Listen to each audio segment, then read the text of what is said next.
dal leen jàmm seen chaîne YouTube le Coran et ses secrets di leen ñaan bu leen fàtte abonné ci chaîne bi bës ci cloche notification bi bu ko defee vidéo bu ñu dugal rek ngeen bokk ci ñu koy njëkk jot yàlla na yàlla def jàmm.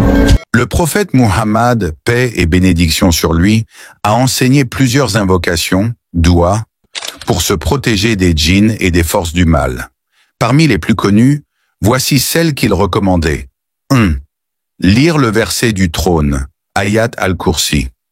Le prophète a dit, quand une personne récite Ayat al-Kursi avant de dormir, Allah lui assigne un gardien qui le protège, et aucun diable ne peut l'approcher jusqu'au matin. 2. Les 2 derniers versets de la sourate Al-Baqarah. Le prophète a dit, celui qui récite les 2 derniers versets de la sourate Al-Baqarah, la nuit sera protégé. Sahih al-Bukhari et Sahih Muslim. Réciter les 3 sourates protectrices. Le prophète avait pour habitude de réciter les 3 sourates suivantes 3 fois chaque matin et soir.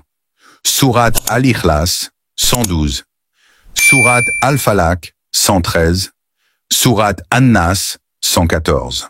Il disait, récite-les matin et soir, elles te suffiront contre tout mal. Sunan Abi Daoud, Tirmidhi.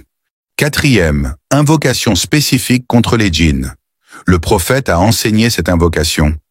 A'udhu bi kalimatillahi at-tammati min sharri ma khalaq. Je cherche refuge auprès des paroles parfaites d'Allah contre le mal de ce qu'il a créé. Hadith rapporté par Muslim. 5. Formule recommandée pour les endroits dangereux ou inconnus. Lorsque le prophète entrait dans un nouvel endroit ou dans des lieux inhabités, comme un désert, il disait A'udhu bi kalimatillahi at-tammati min sharri ma khalaq. Je cherche refuge auprès des paroles parfaites d'Allah contre le mal de ce qu'il a créé. Sahih Muslim, Hadith 2708. En récitant ces invocations avec foi et concentration, on place sa confiance en Allah pour se protéger des djinns et des forces du mal.